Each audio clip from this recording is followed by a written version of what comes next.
इस सच्चाई को तो सभी जानते हैं कि विभिन्न राजनीतिक दलों के नेता अपने राजनीतिक हित साधने को किसी भी हद तक जा सकते हैं, लेकिन धारा 370 के कारण विशेष दर्जा प्राप्त जम्मू कश्मीर के नेताओं को भी शायद विशेष दर्जा प्राप्त है। शायद इसीलिए ही वे उन जाबाज सैन्य अधिकारियों को लेकर आधारहीन बयानबाजी करते रहे हैं, जिनका नाम लेने से ही दुर्दांत आतंकियों के गले सूख जाते हैं। अभी ज्यादा समय नहीं हुआ है जब मेजर गोगोई जैसे सैन्य अधिकारी को राजनीति का शिकार होना पड़ा था। इन दिनों राज्य के कुछ नेता मेजर रोहित शुक्ला को लेकर बयानबाजी कर रहे हैं। आतंकियों का काल कहलाने वाले शौर्य पुरस्कार से सम्मानित मेजर रोहित शुक्ला भारतीय सेना का वो शूरवीर है जिसका नाम आते ही आतंकी कांपने लगते हैं। हाल तक तो मेजर शुक्ला आतंकियों के आकाओं अलगाववादियों की आंखों में खटक रहे थे, लेकिन अब वे जम्मू कश्मीर के तथाकथित धर्मनिरपेक्ष नेताओं की आंखों में भी खटकने लगे हैं, क्योंकि अलगाववादियों का समर्थन करना इन नेताओं की राजनीतिक मजबूरी है। गौरतलब है कि 2005 में एनडीए परीक्षा में सफलता प्राप्त कर देश सेवा को समर्पित हुए इस वीर सैनिक को 2017 में कश्मीर में तैनात किया गया। कश्मीर में अपनी तैनाती के बाद से ही मेजर शुक्ला की बेहतरीन नेतृत्व क्षमता और सटीक रणनीति से 52 आतंकवादी विरोधी अभियानों से दक्षिण कश्मीर में आतंक के कई किले ढहाए जा चुके हैं। कश्मीर के पुलवामा में तैनात मेजर शुक्ला की क्विक एक्शन टीम आतंक के गढ़ में चुन चुन कर आतंक के पर्याय बन चुके आतंकियों को ठिकाने लगाती रही, जिससे इस वीर सैनिक की बहादुरी के किस्से पूरे देशवासियों की जुबान पर आ गए। मेजर शुक्ला को उनकी बहादुरी के लिए 2018 में जहां शौर्य पुरस्कार से सम्मानित किया गया, वहीं इस वर्ष उन्हें सेना मेडल से नवाजा गया है। मेजर रोहित शुक्ला ने वर्ष 2018 में बुरहान वानी के बाद आतंकियों के पोस्टर बॉय बने समीर टाइगर को एक मुठभेड़ में मार गिराया था। समीर टाइगर ने ये जानलेवा चूक कर दी थी कि उसने मेजर शुक्ला को सीधी चुनौती दे दी थी। पूरी तरह किसी मुंबईया फिल्म के अंदाज में दुर्दांत हिजबुल आतंकी समीर टाइगर ने 28 अप्रैल 2018 की रात को एक ग्रामीण की पिटाई का वीडियो जारी किया था। वीडियो में समीर टाइगर उस ग्रामीण की पिटाई करते हुए कह रहा था कि जाओ शुक्ला को जाकर बताओ कि शेर ने शिकार करना क्या छोड़ा, कुत्ते समझते हैं कि सारा जंगल उनका है। अगर शुक्ला में दम है तो सामने आकर लड़े। शुक्ला को कहना शेर ने शिकार करना क्या छोड़ा, कुत्तों ने समझा जंगल हमारा है। बिल्कुल। अगर उसने अपनी माँ का दूध पिया ना, उसको कहो सामने आ जा। मेजर शुक्ला ने अपना नेटवर्क का इस्तेमाल कर 24 घंटे से भी पहले उसके घर से कुछ ही दूरी पर द्रबगाम में समीर टाइगर को मारकर साबित कर दिया कि असली शेर कौन है। मेजर शुक्ला के सहयोगी रहे राइफलमैन औरंगजेब के अपहरण व हत्या के मामले में फोर्स के अंदर के कुछ लोगों के शामिल होने की आशंका जताई जा रही है। इस मामले में कुछ लोगों को हिरासत में ले लिया गया है। इन्हीं में से एक के भाई ने मेजर शुक्ला पर मारपीट और यातना देने के आरोप लगाए। आतंकियों और अलगाववादियों के सहारे राजनीति करने वाले दलों ने चुनावी मौसम में इसे मुद्दा बनाने की कोशिश की है। जब इस जाबाज सैन्य अधिकारी के खिलाफ आतंकियों के आकाओं की सारी साजिशें नाकाम हो गई, तो अब मेजर शुक्ला को राजनीतिक मोहरा बनाने की कोशिश की जा रही है।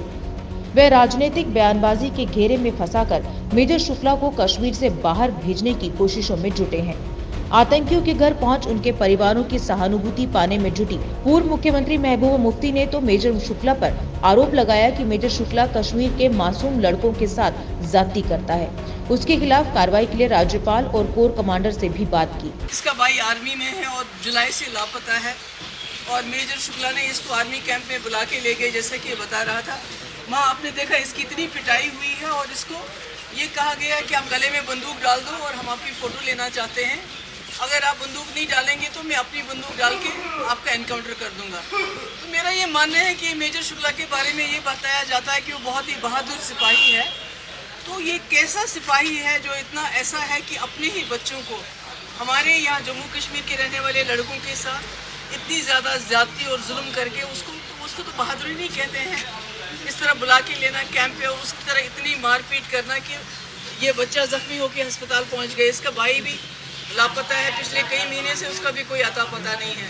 तो मैं उम्मीद करती हूँ कि गवर्नर साहब इसका नोटिस लेंगे, जो आर्मी के चीफ है इसका, यहाँ जो कोर कमांडर साहब है इसका नोटिस लेंगे और ये जो अजय शुक्ला मेजर है उनसे पूछताछ हो कि भाई आपने इस बच्चे के साथ इतना जुल्म क्यों किया, इसकी इतनी पिटाई क्यों की। उमर अब्दुल्ला ने भी मेजर शुक्ला के खिलाफ कार्रवाई की मांग की। सरकारी सेवा छोड़ राजनीति में आए आईएएस टॉपर रह चुके शाह फैजल ने भी मेजर शुक्ला का तुरंत तबादला करने व उनके खिलाफ जांच पर जोर दिया। यहाँ तक कि कोलिशन ऑफ सिविल सोसाइटी नामक मानवाधिकार संगठन के अलावा पूर्व निर्दलीय विधायक इंजीनियर रशीद और अलगाववादियों ने उन्हें युद्ध अपराधी तक बता डाला। जब कश्मीर के नेता मेजर शुक्ला को निशाना बना रहे हैं, उस समय राज्यपाल सत्यपाल मलिक खुलकर मेजर शुक्ला के समर्थन में आगे आए और कहा कि मैं सेना के साथ हूँ। सेना कोई जाति नहीं करती। उन्होंने सुरक्षा बलों के खिलाफ बयानबाजी के आधार पर राजनीति करने वालों को लताड़ते हुए कहा कि इन्हें गंभीरता से लेने की जरूरत नहीं है, ऐसी ही बातें कर वह सत्ता में आए हैं। I stand by our forces, उनको हमने डायरेक्शन दी हुई है, वो कहीं ऐसी जाब्ती नहीं करते हैं। पुलिस के कुछ केसेस में हमें जहाँ जहाँ पता चला था कि थोड़ा जाती होती है, उन सब लोगों को हम शिफ्ट कर रहे हैं, but still we stand with our forces. एक नंबर दो जहाँ कोई जाति होगी स्पेसिफिक, उसकी हम जांच भी करा देंगे। आप महबूब जी की जो दिक्कत है, परेशानी है, उससे सिंपैथी क्यों नहीं रखते हैं? इस वक्त चुनाव का वक्त है और महसूस उनकी पार्टी टूट रही है, काफ़ी ख़राब हाल में है और वो बेसिकली इसी किस्म की सपोर्ट से ताकत में आई थी, तो इसलिए वो बोल रही है। उनको ज़्यादा सीरियसली लेने की ज़रूरत नहीं है आपको। हमारे सुरक्षा बलों का किसी महबूबा मुफ्ती जी के बयान से मनोबल नहीं गिरने दिया जाएगा। जब हम अपने सुरक्षा बलों के साथ है तो बयानों से उनका कोई सुरक्षा मनोबल नहीं गिरेगा। JK Update is fastest growing media house in J&K with 1.5 crore monthly views. JK Update is a best platform for advertise your brands and services. If you want to advertise your products and services, please contact us on this number. Mr. Sushil Sharma, 705-109-1804. JK Update, update रहें हमारे साथ।